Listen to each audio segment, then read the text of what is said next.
Hello everyone. आज हम इस बात पे पर्सनल बात करने वाले कि जो इस समय बच्चा है लगभग नवंबर चल रहे हैं, तो हम आज ये बात करना चाहते हैं क्योंकि इस समय सबसे ज़्यादा नीट वालों की सबसे बड़ी जो समस्या होती है और सबसे बड़ा जो टेंशन होता है सिलेबस को लेकर होता है कि हमारा सिलेबस ख़त्म नहीं हो रहा है, हमारा सिलेबस पूरा नहीं हो रहा, क्योंकि इस समय टेस्ट भी शुरू हो जा रहे हैं।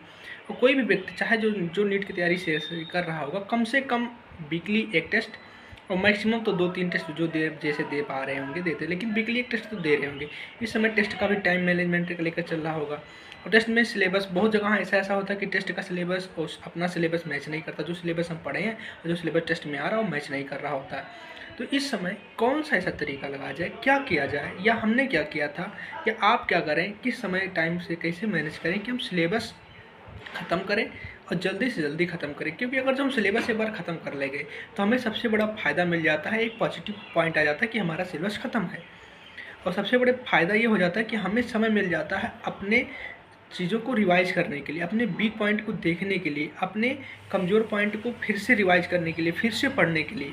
अगर ये टाइम आपको मिल गया फिर से अपने चीज़ों को रिवाइज करने के लिए, तो आप अपनी चीज़ों को बढ़ा सकते हैं। उसके बाद जो आप रिवीजन करेंगे तो उस समय आपका रैंक इंक्रीज हो रहा होगा। सिलेबस ख़त्म करने से, कोई चीज़ पढ़ लेने से एक बार, वो अलग बात हो जाती है कि आपको आ गई, लेकिन आप जब उसको रिवाइज कर लेंगे तो आपको उसमें शार्पनेस बढ़ जाता है। तो हम आज इस बात पे बात करेंगे कि हम इस समय किस प्रकार से पढ़ाई कर रहे थे, अपना टाइम कैसे मैनेज किया, कैसे हमने सिलेबस और टेस्ट को एक साथ मैनेज किया। और हम अपना देखो, सबका शेड्यूल अलग अलग होता है। हमारा शेड्यूल अलग था, हमारा सब कुछ अलग था, आपका शेड्यूल अलग होगा, लेकिन अगर जो रास्ते एक थे तो कुछ तो मैचिंग पॉइंट होगी। तो हम अपना बताते हैं, आप इस प्रकार से अपना मैच कर लीजिए। आप देखिए कि आपका कहाँ हो रहा है। हम नहीं ये कहेंगे कि आप हमारा टाइम टेबल देखिए और डिक्टो उसी तरह फॉलो कीजिए, क्योंकि हम जो टाइम टेबल बताने वाले हम भी रेगुलर नहीं फॉलो कर पाते थे।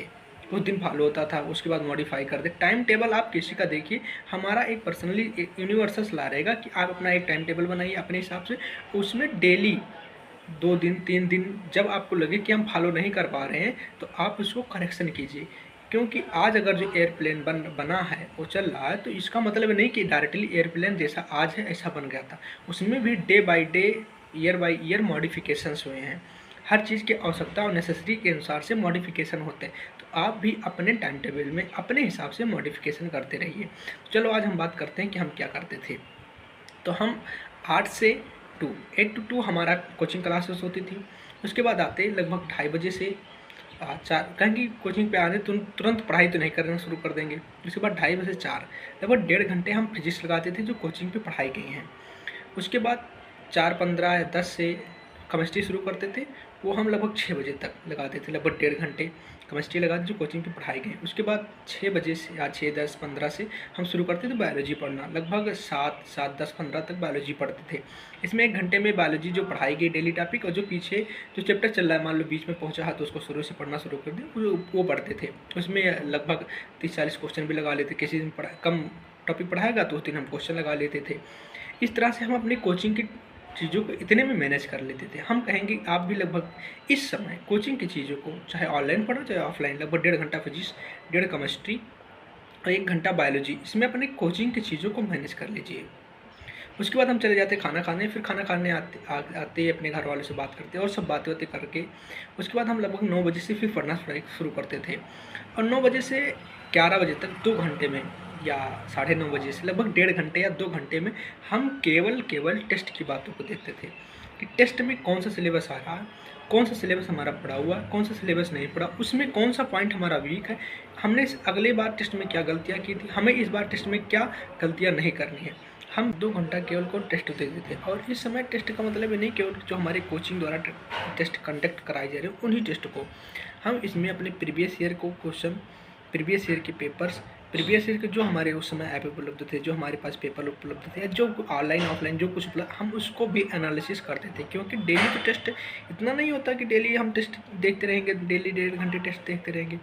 उससे हमें 2 फायदे होते थे। पहली बात हम ये देखते थे कि हमारी इस समय एनटीए कौन से ट्रेंड को फॉलो कर रही है, कौन सी चीज़ों पे ज़्यादा क्वेश्चन हो रहे, कौन सा टॉपिक इंपॉर्टेंट है। क्योंकि इंपॉर्टेंट टॉपिक को इंपॉर्टेंट समय देना बहुत ज़रूरी है। किस चीज़ को कम समय देना, किस चीज़ को ज़्यादा समय देना, ये भी चीज़ें आपको ध्यान रखें। इसलिए आप ऐसा एक समय निकालिए, 1 घंटे 1.5 घंटे अपने हिसाब से, जिसमें अपना टेस्ट और प्लस में प्रीवियस क्वेश्चन को एनालिसिस कि प्रीवियस ईयर क्वेश्चन एनटीए किस ट्रेंड को फॉलो कर रहा है, किस चीज़ों को महत्वता दे रहा है, आप भी उसे महत्वता दीजिए।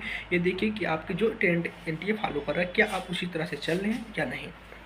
ये हमारा हो गया शाम का। फिर सुबह हम लगभग 5 साढ़े 5 बजे तक जाग जाते थे, जिसमें हम लगभग 6:30 बजे तक 6 या 7 लगभग 1 से 1.5 घंटे हम इस चीज़ पे काम करते थे कि कौन सा चीज़ हमें इस समय सबसे ज़्यादा टेंशन दे रहा है, सिलेबस वो फिजिक्स का, केमिस्ट्री का या बायोलॉजी का, कौन सा टेस्ट या कौन सा सिलेबस हमें टेंशन दे रहा है, उस सिलेबस को आप ख़त्म करिए।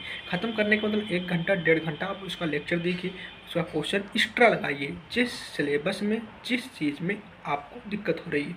अब सिलेबस ख़त्म करने का मतलब ये नहीं है कि आपको 1 घंटे 1.5 घंटे मिले हैं तो आप एक short video in the sense कि आप एक वह जो ये सब रैपिड फायर करा देते हैं ना कि 1 घंटे में 1 चैप्टर ख़त्म, 2 घंटे में 2 चैप्टर ख़त्म, ये वाला नहीं। आप लॉन्ग वीडियो देखिए, 1 हफ्ते में 1.5 हफ्ते में 1 चैप्टर ख़त्म कीजिए फिजिक्स का, 1 हफ्ते में केमिस्ट्री का या लगभग 1 हफ्ते में बायोलॉजी का। आप लॉन्ग वीडियो से ही ख़त्म करिए।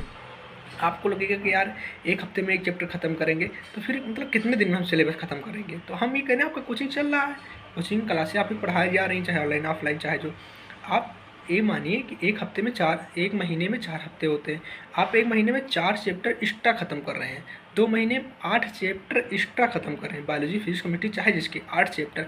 आप अगर जो एक शुरू में ऐसा लगता है कि हमारी प्रोसेस स्लो हम कितने दिन में कर पाएँ, लेकिन आप एक बार ये सोच कर देखिए कि हम अगर 2 महीने में 1 महीने में 8 चैप्टर 10 चैप्टर एक्स्ट्रा पढ़ ले जा रहे हैं और बच्चों से, तो आप ऑलरेडी कंपटीशन से बाहर हो जाएंगे। और ये करना हमारे हिसाब से बहुत ज़रूरी है यदि आप अपने सिलेबस को लेकर टेंशन में है। अगर जो आप एक बार सिलेबस ख़त्म कर लेंगे ना, आपको जो पॉजिटिव पॉइंट आएंगे तो फिर वो आप ही फील कर सकते हो, बताया नहीं जा सकता। तो आपको समय मिल जाएगा रिवीजन करने का, और ये बहुत बड़ी बात है आपको सिलेबस ख़त्म करने के बाद रिवीजन का समय मिल जाए। हमारी पर्सनल सलाह रहेगी कि अगर जो मई में पेपर होने वाला है तो मार्च में या आधे मार्च के पहले या मार्च में कम से कम आपका सिलेबस ख़त्म हो जाए। उससे पहले आप कभी ख़त्म कर लें, ये आपके ऊपर। लेकिन हमारा एक भी लास्ट सलाह रहेगा कि आप कभी भी 1 शॉर्ट वीडियो सिलेबस ख़त्म करने के लिए नहीं देखेंगे, केवल रिवीजन के लिए देखेंगे।